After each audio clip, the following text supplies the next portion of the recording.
My sister blocked my number the day I said no. My parents called me selfish.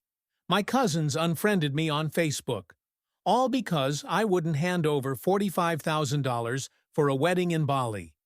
But here's what they didn't know about my finances, and why their betrayal became my greatest blessing. My name is Charles, and at 32, I finally thought I had made it. But success, I learned, comes with a price tag that your family calculates differently than you do. Let me take you back to where it all began, to the night that shaped me into the man who would one day have to choose between his dreams and their demands. I was 16 when the phone rang at 2:17 a.m. The state trooper's voice was clinical, professional, final. Your parents were killed instantly in the collision. 10 years old, Sarah screamed herself hoarse that night, clinging to me like I was the only solid thing left in a world that had suddenly tilted off its axis. In that moment, I wasn't a teenager anymore.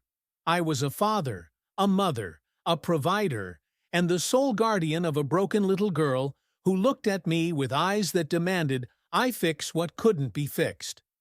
The next 6 years blurred together in a haze of part-time jobs, community college night classes, and Sarah's achievements. While my friends partied and dated, I was helping her with algebra, driving her to soccer practice in our rusted Honda, and picking up extra shifts at the warehouse to keep us afloat. I dropped out of my engineering program not once, but twice. First when Sarah broke her arm and needed surgery we couldn't afford. Then again when she got into a prestigious high school that required a donation I somehow scraped together. Each time I promised myself it was temporary. Each time I was wrong. But I did it. God, how I clawed my way through. While Sarah excelled at Stanford, the university I had dreamed of attending, I finished my degree online, one grueling course at a time. When she graduated with honors, I stood in the audience, with grease still under my fingernails from my second job, my dress shirt bought from a thrift store, my pride bigger than the mountain of debt I'd accumulated. She hugged me afterward, tears streaming down her face. I couldn't have done it without you, Charles. I'll never forget this. The irony tastes bitter now. Last year, everything changed. The startup I'd been grinding at for 3 years got acquired by Google. Suddenly, my 6-figure salary at 28 became $250,000 at 31. For the first time in my life, I could breathe without calculating every penny. I moved from my studio apartment to a modest one-bedroom. I bought groceries without hunting for coupons. I even started saving, really saving, for something I'd only dared to dream about: my own home. Then Sarah called with news that made my stomach drop. She was engaged to James, a tech executive whose family owned vineyards and vacation homes. The ring she showed me via FaceTime probably cost more than I'd spent on food in the last 2 years. "I want you to meet him properly," she gushed. "We're having dinner this weekend. Oh, and Charles? Dress nice. His parents will be there too." That dinner was the beginning of the end. James's family spoke about money the way others discussed the weather. Casually, constantly, as if struggling for it was a choice rather than a circumstance. They talked about their European summers and their weekend in Napa. Meanwhile, I sat there in my only good suit, the same one I'd worn to Sarah's graduation, acutely aware of every cheap thread. But it was the look in Sarah's eyes that cut deepest. She watched me differently now, calculating. After James's parents left, she cornered me in the kitchen. "You know," she said, stirring her wine thoughtfully, "you're doing so well now. Finally." The word "finally" stung like a slap. "James's family thinks it's wonderful how successful you've become. Self-made, you know? It's so inspiring." The praise felt hollow, loaded with expectation. Within weeks, the questions started. "Charles, you must be making really good money now, right? I bet you could afford to be more generous these days." James's family is so generous with each other. It's beautiful how they support each other's dreams. The last comment came from my own aunt, who'd never offered me so much as $1 when I was working 3 jobs to keep Sarah and me housed. But now, suddenly, I was family's golden goose. The poor kid who'd sacrificed everything was finally in a position to give back. And give back I should, according to everyone around me. The transformation was subtle, but unmistakable. Suddenly, I wasn't Charles anymore. I was Charles who has money. Charles who can help. Charles who owes us. The man who'd raised his sister from the ashes of their parents' death. Who'd postponed his dreams repeatedly. Who'd given everything. That man's sacrifices were old news. What mattered now was what else I could do. If only I had known that this was just the warm-up. The real blow was coming, and it would be delivered by the same sister I'd held through countless nightmares, whose dreams I'd funded with my own deferred ambitions. Sarah had bigger plans for my money than anyone could have imagined, and when I finally said no, the family I'd spent half my life building would crumble in ways I never thought possible. The ambush happened on a Tuesday. I remember it was Tuesday because I had taken the afternoon off work to help Sarah with wedding planning. Something I thought would be about choosing flowers or tasting cakes. How naive I was. Sarah had invited me to her apartment for what she called a serious conversation about the wedding. I walked in expecting to find her stressed about seating arrangements or color schemes. Instead, I found her sitting at the dining table with a spreadsheet that made my engineering brain immediately recognize the cold precision of calculated manipulation. "Charles," she began, her voice carrying a tone I'd never heard before, entitled, expectant, almost hostile. "We need to talk about your contribution to the wedding." I laughed, thinking she meant helping with setup or being the MC. "Of course. What do you need me to do?" Her smile was sharp enough to cut glass. "We need $45,000. The words hung in the air like a death sentence. My mouth opened, but no sound came out. $45,000. More than I'd spent on my car. More than most people made in a year. More than I'd ever imagined anyone spending on a single day. "For what exactly?" I managed to croak. "The venue in Bali is perfect, but James's parents think it's too expensive. Since you're doing so well now—" She gestured vaguely, as if my success was an accident rather than the result of decades of sacrifice. "I told them my big brother would cover it, as a wedding gift." My whole world tilted. She'd already told them I would pay. As if I were her bank account, not her brother.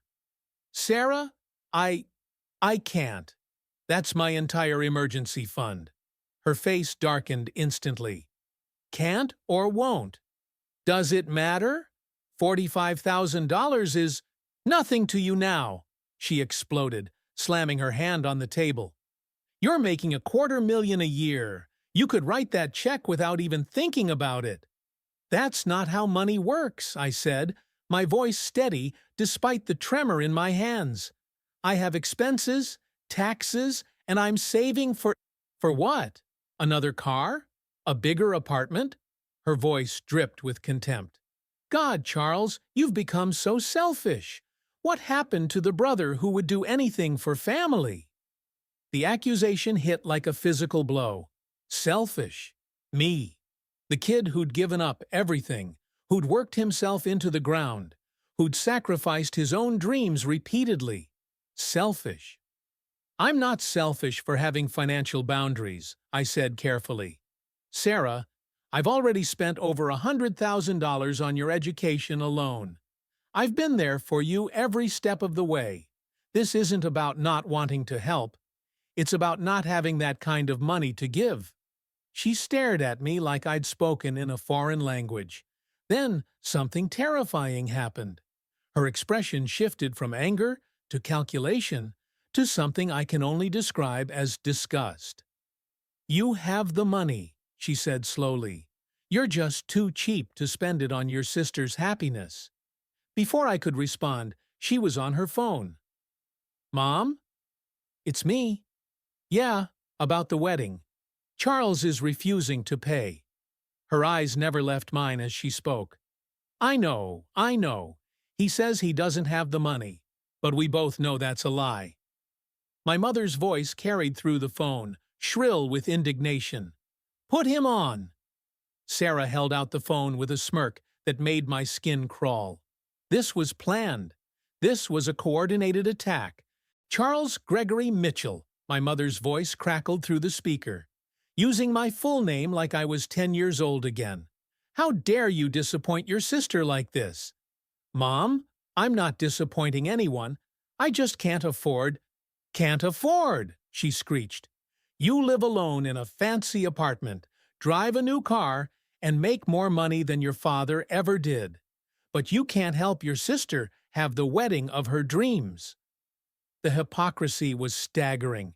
Where were you when I was 16 and raising her alone? Where were you when I was working 3 jobs to keep us fed? That's different. You were the oldest. It was your responsibility. "And this is hers," I shot back. "She's marrying into a wealthy family. Why should I bankrupt myself for one day?" The silence that followed was deafening. Then Sarah's voice, cold as winter. "If you don't pay for this wedding, don't bother coming." I actually laughed. A short, bitter sound. "You're giving me an ultimatum? After everything I've done for you?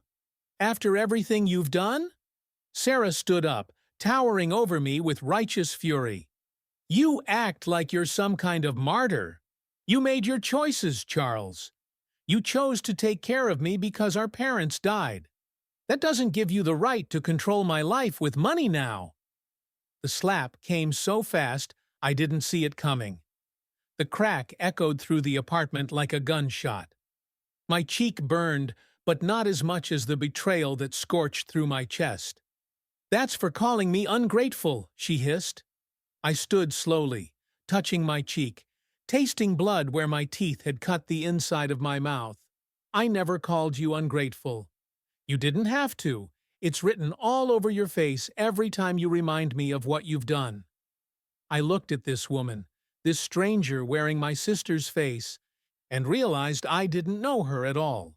The Sarah I'd raised would never have hit me, would never have demanded my life savings, would never have called my love selfish.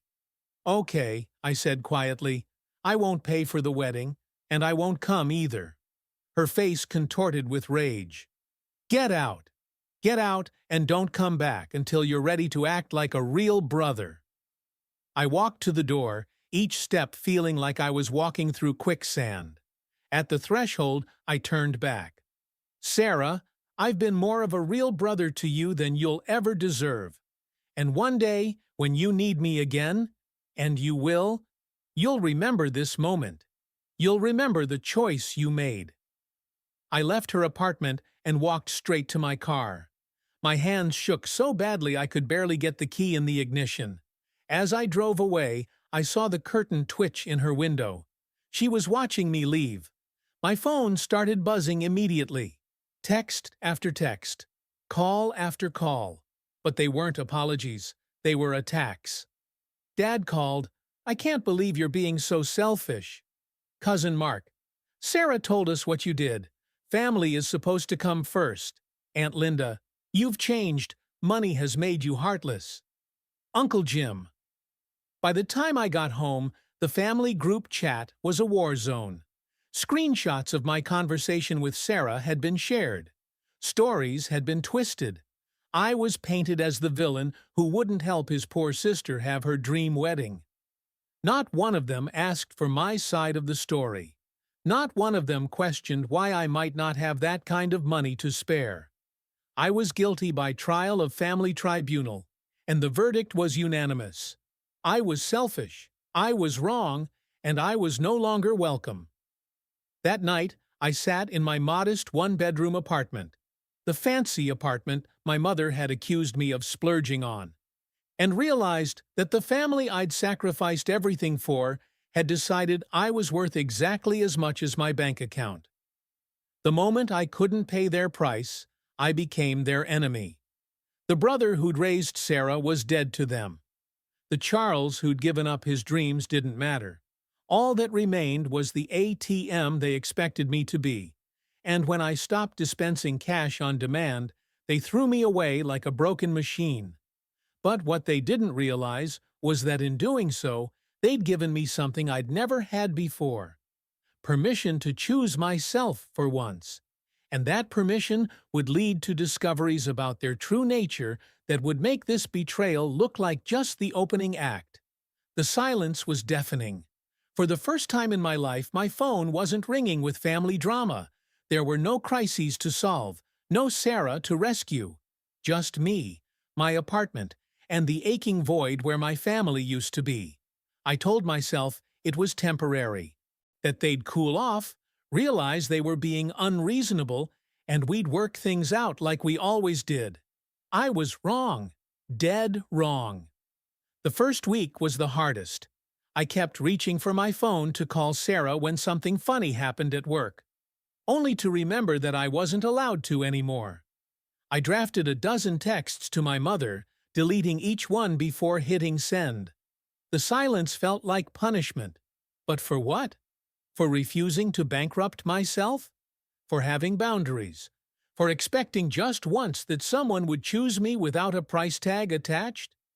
By week 3, something shifted. The grief was still there, cutting deep, but anger began to surface. A cleaner, sharper emotion that brought unexpected clarity. I started seeing a therapist, Dr. Rebecca Chen, a woman whose calm demeanor masked a razor-sharp ability to cut through my emotional fog. "Tell me about the last time your family helped you," she said during our 4th session. I opened my mouth to respond and couldn't. The silence stretched between us like a confession. I mean, when they could, they— Charles. Her voice was gentle but firm. "Answer the question." I sat there for several minutes, my mind cataloging 2 decades of being the helper, the provider, the solver of problems. They haven't. I don't think they ever have. "And how does that make you feel?" The words that came out surprised me. Used. Discarded. Like a tool that served its purpose. Dr. Chen nodded thoughtfully. "What would happen if you approached your relationships based on reciprocity rather than obligation?" That question haunted me for weeks. I started paying attention to patterns I'd been blind to before. Sarah had never asked about my day unless she needed something. My mother only called when she wanted me to fix something or mediate family drama. The relatives who were now cursing my name had never offered help during our hardest years. 2 months into my family exile, I made a decision that would change everything. I hired a private investigator. It sounds dramatic, even paranoid, but I had to know. Had to understand who these people really were when I wasn't around to clean up their messes. The PI, Mike Rodriguez, was a former cop with kind eyes and a no-nonsense attitude. "What exactly are you looking for?" he asked during our first meeting. "The truth," I said simply. "I want to know what my family really thinks of me." What Mike found over the next 2 weeks shattered my heart and rebuilt it stronger. Sarah had been bragging to her friends about how easy it was to manipulate me. In a recorded conversation at a coffee shop, legal, Mike assured me, public space, no expectation of privacy, she laughed about my hero complex. "Charles has this whole thing where he thinks he saved me," she told her friend Jessica. "Like, okay, our parents died, that sucked, but he acts like raising me was some huge sacrifice. Meanwhile, James and I are planning this amazing life, and Charles can totally afford to help, but he's being such a tight ass about it. Like, grow up, you know? I'm not his charity case anymore." Jessica responded with something that made my blood run cold. "Didn't he put you through college?" Sarah's laugh was sharp as glass. "Yeah, and? That was his choice. I never asked him to play dad. And honestly, I would have figured it out without him. I'm not about to let his daddy complex ruin my wedding." The recording continued for 23 minutes. 23 minutes of my sister discussing how to better manipulate me, complaining about my emotional manipulation when I'd mention my sacrifices, and strategizing about which relatives to involve in pressuring me. But that wasn't the worst part. Mike found social media posts, ones I wasn't privy to see, where Sarah painted a very different picture to different audiences. To our family, I was the selfish brother who'd abandoned her. To her rich friends, I was the poor relation who'd become obsessed with her success.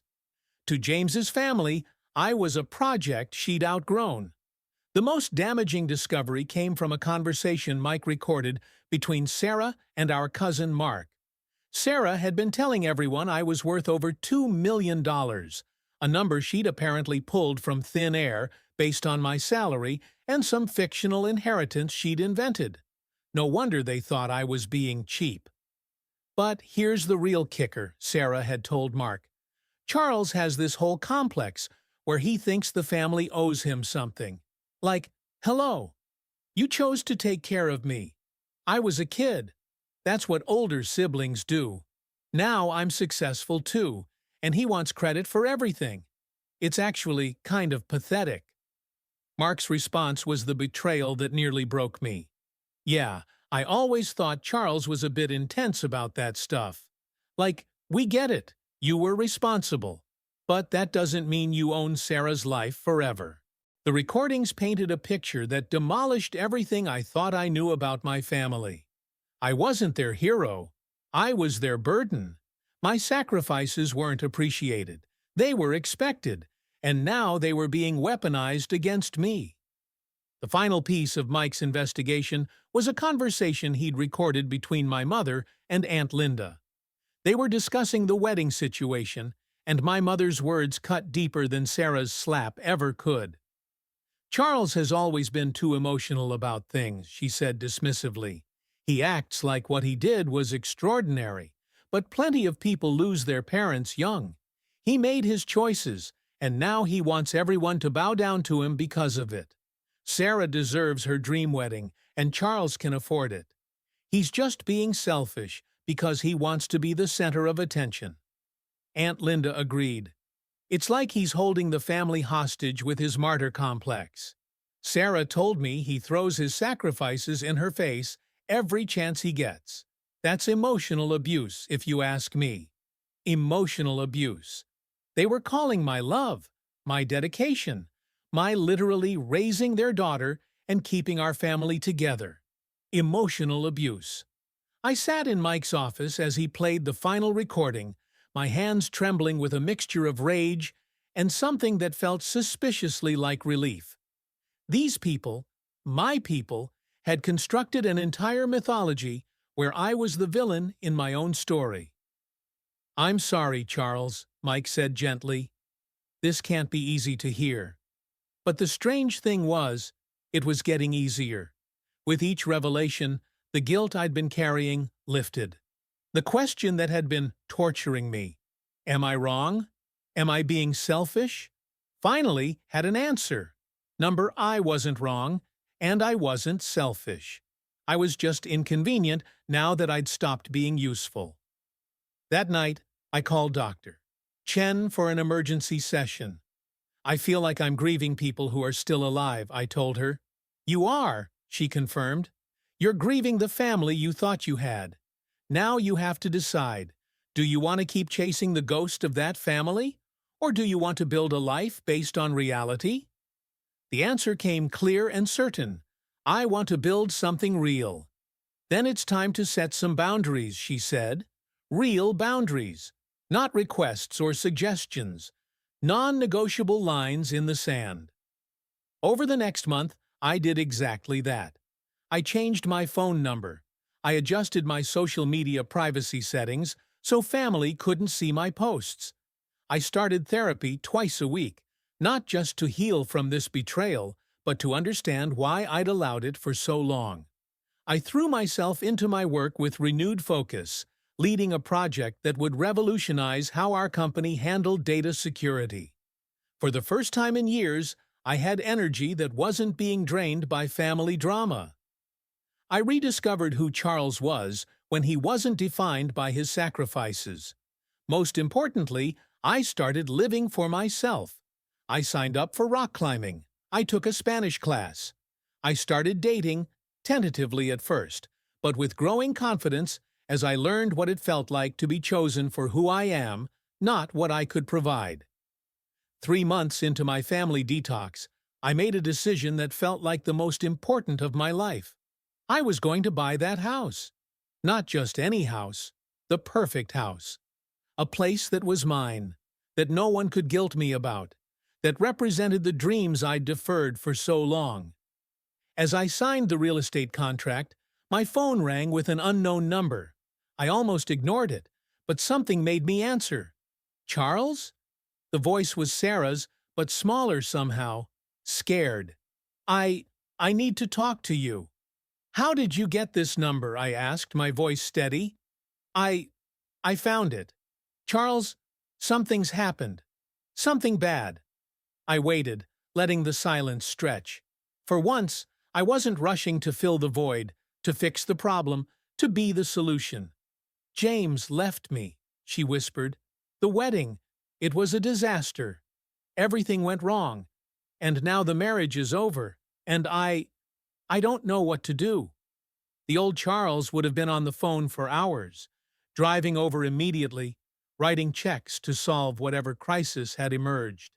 The new Charles simply said, "I'm sorry to hear that, Sarah." The silence that followed was deafening. That's it? You're not going to help me? What kind of help are you looking for? I asked carefully. I need a lawyer for the divorce, and maybe somewhere to stay while I figure things out.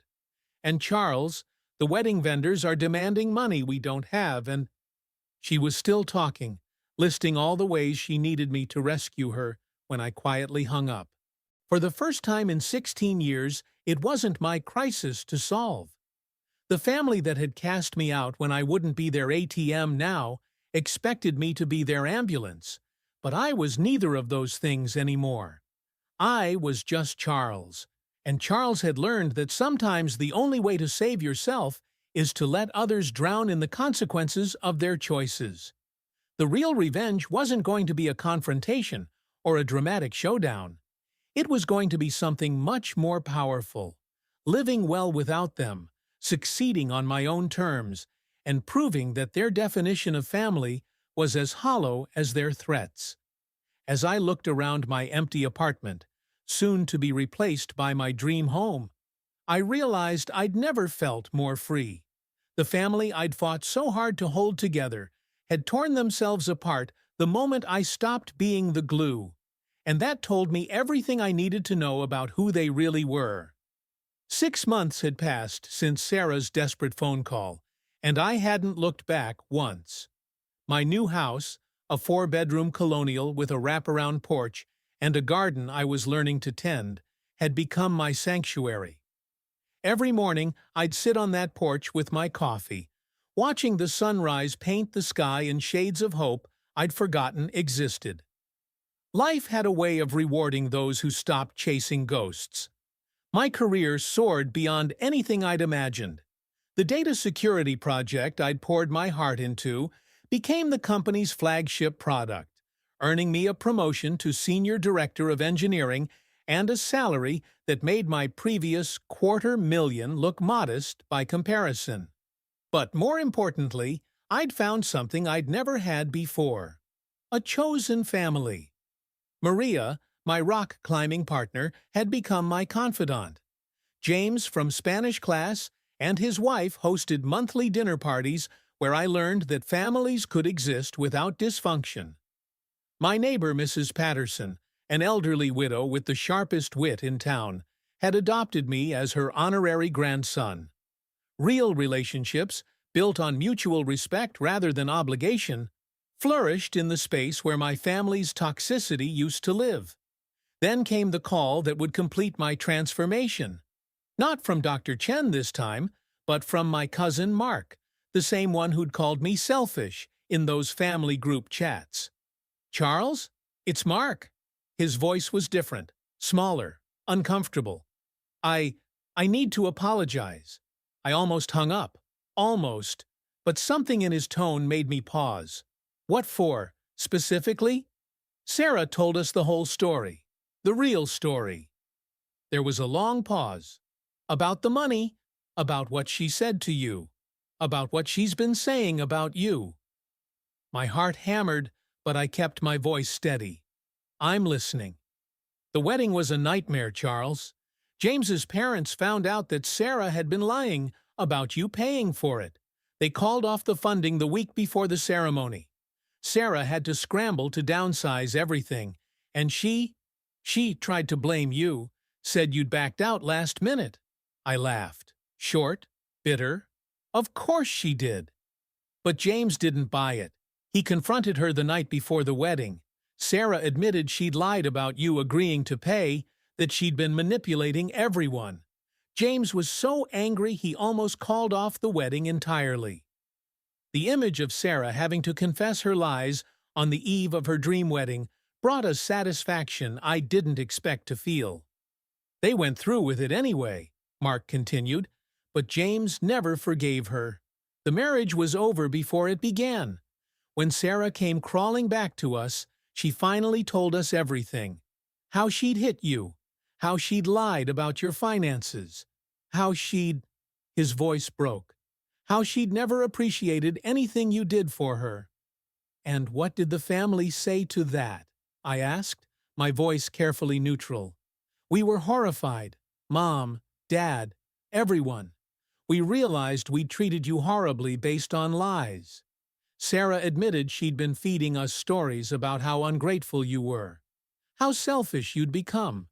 How you were holding your sacrifices over her head. But none of it was true, was it?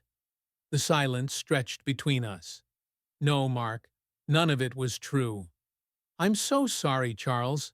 We all are. Mom's been crying for weeks. Dad keeps saying he failed as a father.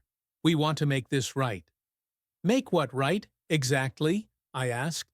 Make up for 16 years of taking me for granted? Make up for believing Sarah's lies without asking for my side? Make up for calling me selfish when I've given everything to this family? We know we can't undo it, Mark said quietly. But we want to try.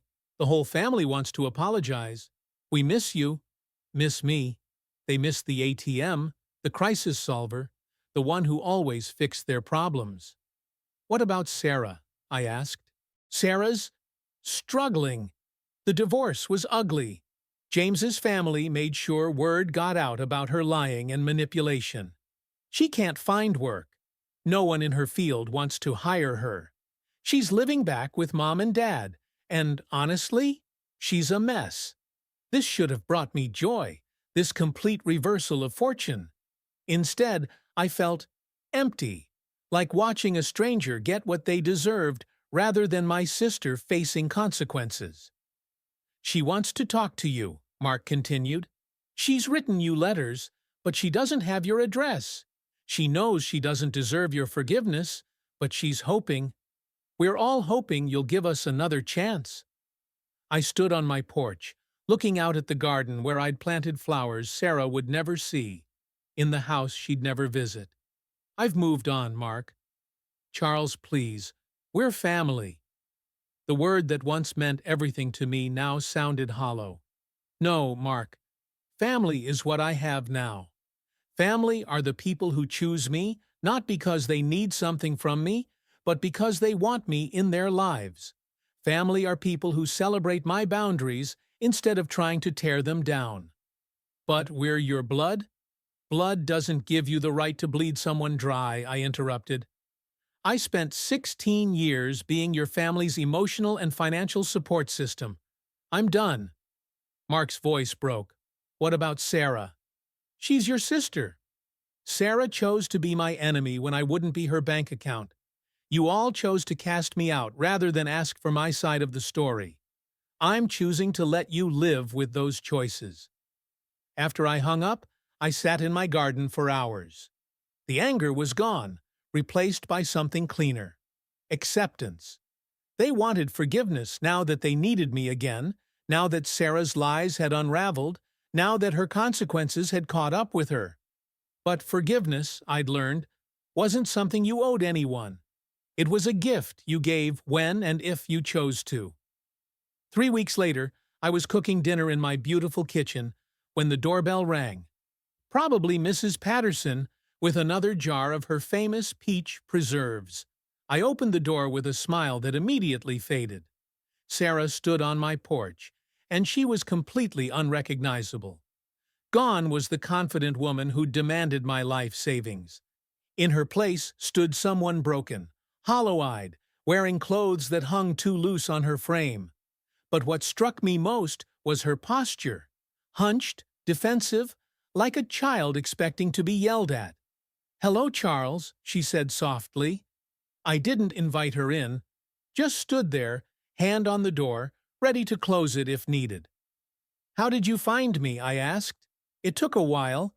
You covered your tracks well." She attempted a smile that looked more like a grimace. I wanted to see you, to apologize." "Okay," I said simply. She seemed to deflate further at my neutral response. Can we talk? Please?" I considered it. Part of me, a small part, was curious about what she had to say. But the larger part, the healthier part, knew that this conversation wouldn't heal anything. It would just reopen wounds that had finally stopped bleeding. "Sarah, I've heard from Mark. I know what happened with James, with the wedding, with your job. I'm sorry you're going through a difficult time." Her eyes filled with tears. "Charles, I know I don't deserve it, but I need you. I've lost everything. My marriage, my career, my friends. You're the only family I have left who isn't disappointed in me." The irony was staggering. After casting me out, I was now the only one who hadn't? "Actually, they are disappointed in you, Sarah. They're just feeling guilty about how they treated me." She flinched as if I'd slapped her. "I know you hate me. I know I destroyed everything between us. But Charles, I'm broke. I have nowhere to go. Mom and Dad are letting me stay with them, but it's awful. They blame me for everything falling apart with us." "As they should," I said quietly. "You did destroy everything." Tears started flowing freely down her face. "I was selfish. I was spoiled. I took you for granted, and I know that now. But Charles, you raised me. You made me who I am. Doesn't that mean anything?" The old Charles would have felt that familiar tug of guilt, the automatic response to rush in and fix things. But this Charles, the one who'd learned his worth, wasn't measured by his usefulness, just felt sad. "It means everything," I said gently. "It means I loved you enough to sacrifice my dreams for yours. It means I put your happiness above my own for 16 years. And it means you threw all of that away the moment I couldn't give you more." She was sobbing now, ugly, desperate sobs. I know, and I hate myself for it. But Charles, I'm your sister. Doesn't that count for something? Can't we start over?" I looked at this broken woman on my porch, this stranger who wore my sister's face, and felt something I didn't expect. Peace. Sarah, starting over, implies that both people are willing to be different. You're here because you need something from me. That's not change. That's history repeating itself. "I can change," she insisted. "I'll be better. I'll appreciate you. You'll what? Not manipulate me? Not slap me? Not call me selfish when I have boundaries? Not turn our entire family against me based on lies?" I shook my head. "Sarah, you didn't just hurt my feelings. You revealed who you really are. And that's not someone I choose to have in my life." She seemed to crumple completely. "So that's it? You're just going to abandon me? After everything? When I need you most?" The accusation, abandonment, hit different now that I understood the pattern. "No, Sarah, I'm not abandoning you. I'm choosing not to be abandoned by you again." She stared at me, tears streaming down her face, and I saw the moment she realized that I meant it, that Charles the Savior was gone, and Charles the human had taken his place. "I'm genuinely sorry you're struggling," I continued. "I hope you get the help you need and find a way to build a life based on your own efforts rather than manipulating others. But that journey has to be yours, not mine." As I slowly closed the door, she spoke one last time. "What about family loyalty?" I paused with the door halfway closed. "Sarah, you taught me that family loyalty was conditional based on what I could provide. I'm simply applying the same standard." I closed the door with a soft click and leaned against it, listening to her sobs gradually fade as she walked away. For a moment, I almost opened it again, almost fell back into the old pattern. But then I heard laughter from my backyard. Maria and Mrs. Patterson were here for our weekly barbecue.